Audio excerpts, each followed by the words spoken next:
ষ্টুডিঅ'ত মই কন্দৰ্প গগৈ এই মুহূৰ্তত এটা ডাঙৰ খবৰ দিব বিচাৰিছোঁ।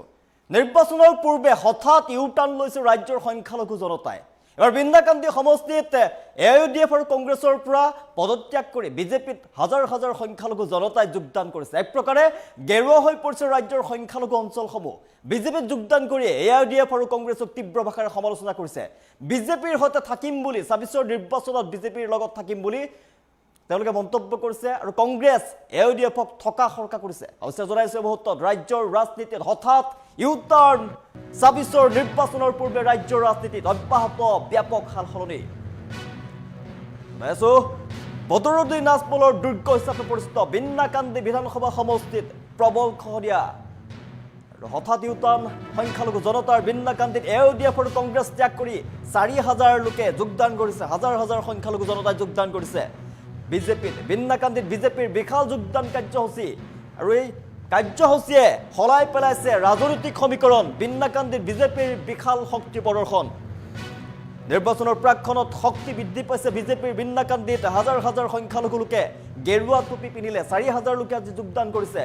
বিন্নাকান্দিত বিজেপিৰ বিশাল যোগদান কাৰ্যসূচীয়ে ৰাজনৈতিক সমীকৰণ এক প্ৰকাৰে সলাই পেলাইছে।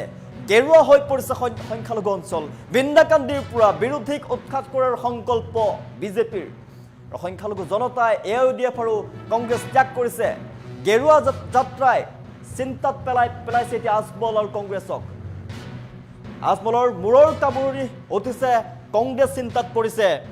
হাজাৰ হাজাৰ সংখ্যালঘু লোকে যোগদান কৰিছে বিজেপিত। গেৰুৱা হৈ পৰা দেখিবলৈ পোৱা গৈছে সংখ্যালঘু অঞ্চল। দৃশ্যাংশ দেখুৱাই আছো বিন্নাকান্দিত AUDF আৰু কংগ্ৰেছ ত্যাগ কৰি সংখ্যালঘু জনতাই এনেদৰে বিজেপিত যোগদান কৰা দেখিবলৈ পোৱা গৈছে। হাজাৰ হাজাৰ সংখ্যালঘু জনতাই ওলাই আহিছে বিজেপিত যোগদান কৰাৰ বাবে। বদৰুদ্দিন আজমলৰ দুৰ্গ হিচাপে খ্যাত বিন্নাকান্দিত এনেদৰে বিজেপিত যোগদান কৰা দেখিবলৈ পোৱা গৈছে। ২৬ৰ নিৰ্বাচনৰ পূৰ্বে ৰাজ্যৰ ৰাজনীতিত ব্যাপক সাল সলনি দেখিবলৈ পোৱা গৈছে। বদৰুদ্দিন আজমলৰ দুৰ্গ হিচাপে পৰিচিত বিন্নাকান্দি বিধানসভা সমষ্টিত প্ৰবল খহনীয়া। হাজাৰ হাজাৰ লোকে AUDF আৰু কংগ্ৰেছ ত্যাগ কৰি এনেদৰে বিজেপিত যোগদান কৰা দেখিবলৈ পোৱা গৈছে। বিশাল শক্তি প্ৰদৰ্শন বিজেপিৰ বিন্নাকান্দিত। হাজাৰ হাজাৰ সংখ্যালঘু জনতাই গেৰুৱা টুপি পিন্ধিলে। এক প্ৰকাৰে গেৰুৱা হৈ পৰা দেখিবলৈ পোৱা গৈছে সংখ্যালঘু অঞ্চল। বিন্নাকান্দিৰ পৰা বিৰোধীক উৎখাত কৰাৰ সংকল্প বিজেপিৰ।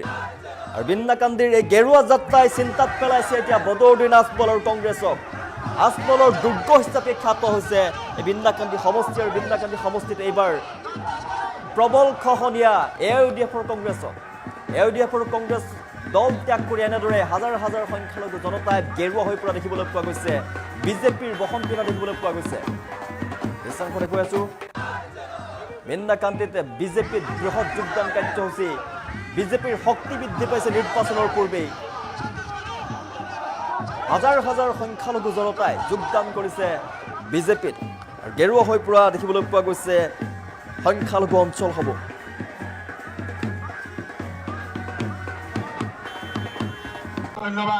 আজিৰ কাৰ্যসূচীৰ বিষয়ে আপোনালোকে এইটোৱে ক'ব বিচাৰিছোঁ যে হোজাই জিলাৰ বিন্নাকান্দি সমষ্টিৰ অন্তৰ্গত আমাৰ চাৰিংগাঁও পঞ্চায়তত এক বৃহৎ যোগদান কাৰ্যসূচী হৈছে। আপোনালোকে দেখিছে প্ৰায় ৪০০০০ মানুহে আহি ইয়াত যোগদান কৰিছে।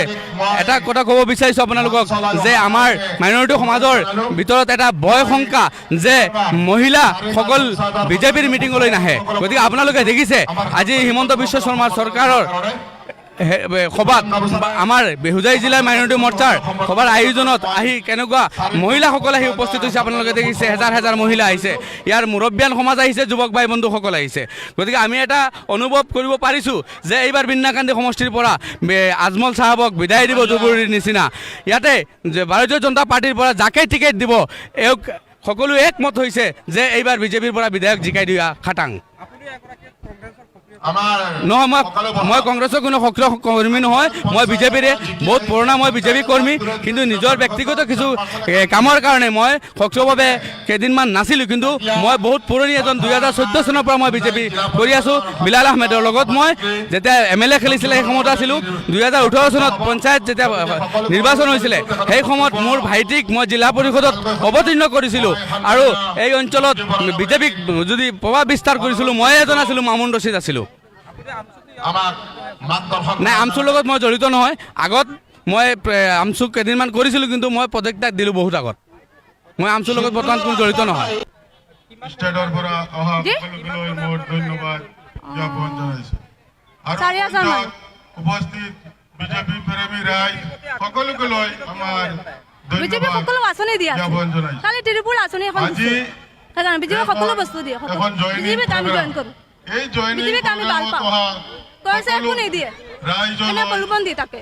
আমি সদায় বিজেপিক ছাপোৰ্ট কৰিছো। এতিয়া অতি অন্তৰৰ পৰা ধন্যবাদ জ্ঞাপন। আজি বিজেপিত জইন কৰিছো।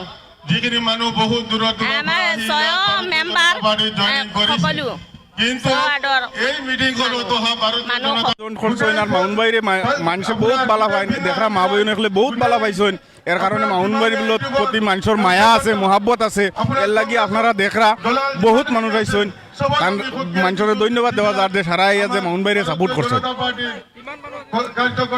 মোটামুটি 5-6 হাজার মান মানুষ হব এতিয়া বিজেপিত জইন করেছে। মামুন ভাইক ভাল পায়। মামুন ভাইয়ে আজি যিমান আঁচনি দিছে চৰকাৰে চববিলাক সমানকৈ মানুহক যিমান দিন চলি আছে পঞ্চায়তখন চলাই আছে কেইমাহমান হৈছে চব মানুহে বৰাবৰত মানে পাই আছে মানে অনুদানবিলাক। বিজেপিত যোগদান কৰিছোঁ, ভাল পাই কৰিছোঁ, বিজেপিত ভাল পাই কৰিছোঁ। আগত মই এডিঅ'পত আছিলোঁ, এডিঅ'পত তাকে একো নাই, এডিঅ'পত তাকে একো নাই, একদম বেকাৰ হৈ গ'লো নহয়। মোৰ পঞ্চায়তটো বেকাৰ হৈ গ'ল, পঞ্চায়ত মোৰ মানুহে কোনোবা আঁচনি নাপায়। সেইকাৰণে মই মামুন ৰচিদৰ লগত বিজেপিত যোগদান কৰিছোঁ। মোৰতো বহুত মানুহ, মোৰ পৰিয়াল চব গোটেই মোৰ পৰিয়াল বিজেপিত আহিছে। যোগদান কৰিছোঁ, বিজেপিত যোগদান কৰিছোঁ, ভাল পাই কৰিছোঁ, বিজেপিত ভাল পাই কৰিছোঁ। আগত মই এডিঅ'পত আছিলোঁ, এডিঅ'পত তাকে একো নাই, এডিঅ'পত তাকে একো নাই, একদম বেকাৰ হৈ গ'লো নহয়। মোৰ পঞ্চায়তটো বেকাৰ হৈ গ'ল, পঞ্চায়ত মোৰ মানুহে কোনোবা আঁচনি নাপায়। সেইকাৰণে মই মামুন ৰচিদৰ লগত বিজেপিত যোগদান কৰিছোঁ। মোৰতো বহুত মানুহ, মোৰ পৰিয়াল চব গোটেই মোৰ পৰিয়াল বিজেপিত আহিছে।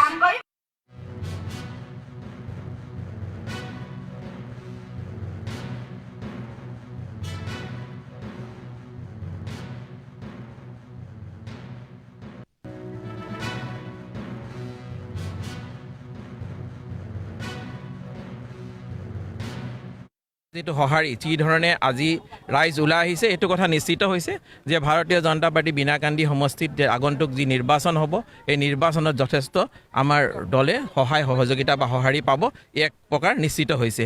আৰু আমি আশা ৰাখিছোঁ যে আগন্তুক এই নিৰ্বাচনত আমাৰ মিত্ৰজনৰ যিয়ে প্ৰাৰ্থী নহওক তেখেতে জয় হৈ ইয়াৰ পৰা আমাৰ ৰাইজে পঠিয়াব। মাত্ৰ 5 মিনিটৰ ভিতৰতে